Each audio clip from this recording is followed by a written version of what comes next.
This is Inside the Film Room, powered by Echo Power Engineering. This is week 2. You're watching Inside the Film Room. I'm your host, Bree Houston. We're joined now with head coach Coach Walden. Coach, Sunday, we didn't have the results we were looking for, but what were some positive takeaways that you saw from your team and your coaching staff? Yeah, I see, Bree. That's a great question. You know, obviously we're really disappointed in the loss and in any loss, but you know, the way we lost this one really hurts. You know, because I'm always going to give our opponent credit. I think Tennessee Tech and Coach Alexander did a phenomenal job. But I really feel like in a lot of ways we beat ourselves as well. And I think our players know that, our coaches know that. You know, the biggest thing that, you know, we have to control is the self-inflicted wounds with penalties and turnovers and things of that nature. But to answer your question, the positives I took away is that everything that we saw in that film is correctable. There's nothing I saw in that film that was, this is something that we cannot fix right now. It's something that can get fixed right now because it's everything, that led to their success was a result of our mistakes. And so we're going to have to be much more disciplined, much more thorough and detailed, I think, Bree, in order to, continue to advance. But I told the team yesterday, failure is growth.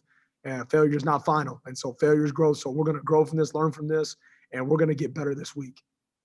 How do you shift the player's mind from last Sunday to focusing on TSU this upcoming Sunday? It almost takes care of itself in a sense because I think our players understand that we have so much from that game, the Tennessee Tech game, to get better at and to work on from a penalty standpoint, from a turnover standpoint, and just an execution standpoint. And I think that, when they watched that film last night, when we watched it together as a team, I think we see how close we are to being really good. There was a segment there where, we score a touchdown to Benico Harley. We throw a deep ball to him.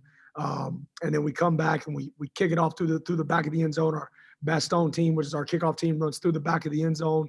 And then our defense gets a stop. And you can start to see, just kind of the momentum and I think the dominance we can have at times, but we can't kill ourselves. And so I think our guys got a taste of that and saw that.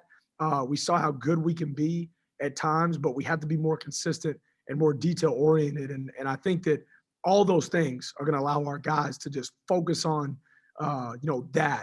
this week instead of focusing on our opponent. Because honestly, at the end of the day, it's all about the Govs. It's all about us. It's all about us getting better. Hello, how are you? What's up, Bucky? How are you? Good. Last year, you made the OVC all-newcomer team.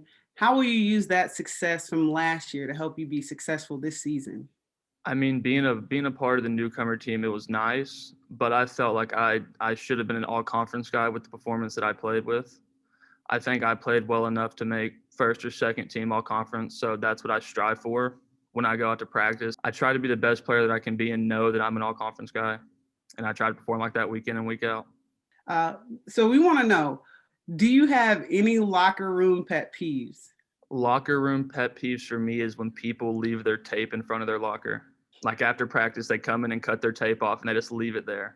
That bugs me. Do you have any pregame rituals? Is there anything you have to do before the game? Like you have to listen to a certain song or eat a certain type of meal? I always have to keep a Bang with me, a Bang energy drink. There we go. One thing. You've been through a few different head coaches for your playing career so far at Austin Peay. How have you dealt with this last transition? I mean, I think we've become accustomed to it because it's our fourth head coach. And I think just being able to adapt and overcome a new coaching change is going to help us on the field. Because if we're able to come in and just believe into what the coach is saying and buy into them, we're going to be better for it.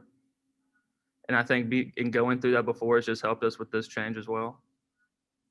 All right. Thank you so much, and good luck this Sunday. Thank you. This has been Inside the Film Room, powered by Echo Power Engineering.